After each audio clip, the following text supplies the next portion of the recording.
March 8th, 2023. Well, we have a new development here on our the saga of the destruction of the Nord Stream pipelines, um, which is kind of interesting. From the New York Times as an article which says that intelligence suggests that it was done by a pro-Ukrainian group. Wow, that's some pretty impressive intelligence there, isn't it? Um, well, at any rate, that really shocks us. Wait till you get to the lack of detail in this story. But anyway, but I will at the end of this also like to at the end of this video, I like to make a few comments about the January 6th Tucker Carlson stuff, which will be later in the video. But I'll get back to Nord Stream right now. Yeah, this is very interesting because it says that basically, you know, that they've been studying this for a long time, trying to figure out who did it. And they originally had some suspicion that Russia did it. But as they more thought about it, they apparently came to the same conclusion I did. Russia didn't have any real interest in doing it at all. And although Ukraine would kind of like to have done it, they really, you know, kind of doubt they have the capability. And besides that, Ukraine has denied that they have any involvement at all, and they don't know of any such groups as they're talking about that would do that kind of thing. And we also stated our intelligence doesn't believe that that they were involved in any way. So that's reassuring to say the least, isn't it? So anyway, but if you like these videos, please give me a like to help out with the algorithm. And of course, those that haven't subscribed, I'd like to get more subscriptions. It'd be really good.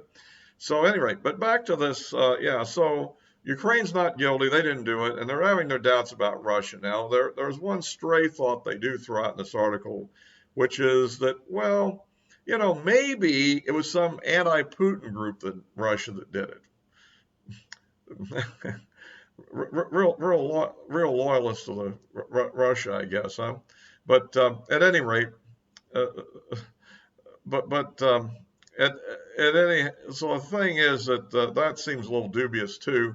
I would suggest that probably it was in fact a pro-Ukrainian group. The United States government. That sounds like a a really likely pro-Ukrainian group that's made a lot of statements in that effect and given over $100 billion either given or in the pipeline. I guess in place yet, but it's certainly been approved. So yeah, but they're not saying that. No, they're not saying that. But it's interesting this article just how vague it is. Like they got this intelligence, but they don't have any idea. Like why do they think that? I mean, it's a good guess. They said, well, what kind of group you think might do it, guys? So they talk to their experts and they say, well, probably a pro-Ukrainian group. And of course, it did raise the issue that I've raised in my comments in previous videos on the subject that, of course, the motivation was probably fear that the availability of the gas could become a leverage on Germany and some other European countries to weaken their support for all the economic sanctions and the war effort. But you know that's certainly thrown out there. But the idea of this ambiguous group that did it is a sort of mystery. Who could have done that? But the fact that they're now kind of discounting that the Russian government did it, I think is beginning that there's, I guess this is the process of slowly but surely accepting the result. It's interesting that the New York Times apparently was first offered the Seymour Hersh article, which I addressed in my last video on this subject, and they turned it down. But now, I guess this is part of the idea of acknowledgement. You start off with, well, let's don't go in cold turkey with the whole story. Let's just kind of, you know, throw out, well, it was a pro-Ukrainian group. We're not sure quite who did it. We're still looking into it. We'll see. I mean, I may be wrong. Maybe it really was some really dissident group of rebels somewhere, but I tend to think not. I mean, I tend to think that it was what was in fact more or less like what Seymour Hersh describes.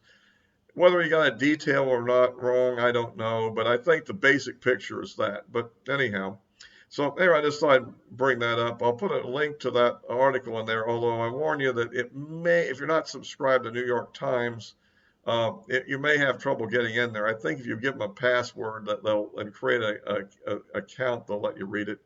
But at any rate, um, so that's kind of that. Um, I would like to mention something a little bit about this Tucker Carlson thing also. Um, I don't know if I wanted to, get into a whole video on that tonight because I think people are pretty much familiar with it. That he's got a hold of a lot of the videos that weren't shown previously, and apparently Chuck Schumer actually lost it on the Senate floor, demanding that Fox News and Rupert Murdoch don't let Tucker Carlson show any more of these videos. Um, and in fact, I don't think he showed a whole lot more tonight, so I don't know, maybe, but he's promising he will show some more, so we'll see.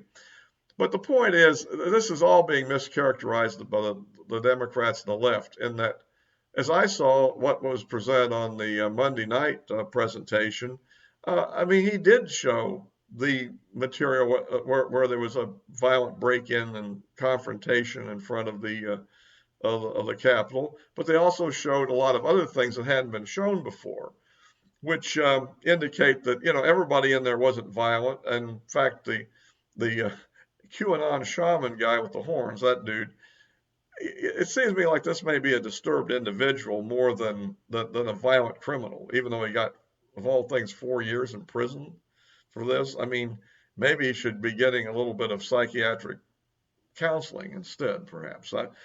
I don't think this guy actually attacked any police officers or anything else. And I've heard that just because people were carrying flags, they're trying to say they were armed because they had poles, flag poles, that is. Well, anyhow, this is obviously the most, this prosecution of these people has to be the most, blatant, biased prosecution in many years, I think. It's a disgrace to the U.S. Legal system, the way these people are being held without bond and without trial on relatively minor charges, which are often dismissed in the case of Antifa rioters. I mean, it's not to say that anybody that attacked a police officer there shouldn't be punished and sentenced to some sort of a prison sentence of some sort appropriate for that kind of assault. But I mean, for goodness sakes, most of these people didn't assault anybody. A lot of them were just walking in there, and that's what he kind of showed, I think. But and then there's this backlash from this police officer, Sigmund, I think, that died, and I think that there, I can understand why the family's very upset. Basically, it's pretty clear he didn't die directly and immediately from whatever happened to him in the confrontation in the Capitol. But also it is possible, I think we should understand that the stress of the conflict could very well have led to medical problems being stirred up. I don't think if he was in perfect health beforehand, this would have necessarily happened. But if he had even minor problems that otherwise might have been brought to the surface, like I think he died of a blood clot. So I wouldn't say it was totally unrelated, but it wasn't directly related, and it's hard to, but the way that it was used politically with him lying in state and claiming he was murdered and everything else, the false narrative, I think that's basically what Tucker revealed. He also revealed that the slander that they played against Josh Hawley is pretty well viewed. They'd edited the tape to make it look like he alone was running from somebody, where in fact they were all being guided out by apparently Capitol Police, and they were all running. He was kind of the last of the group. So, that's the kind of thing they do. So anyhow, that you just have to, hang in there. But I'll be wrapping this up for now. And as always, I'll be posting it on Rumble, and of course the addresses of my social media accounts are in the description below. So until next time.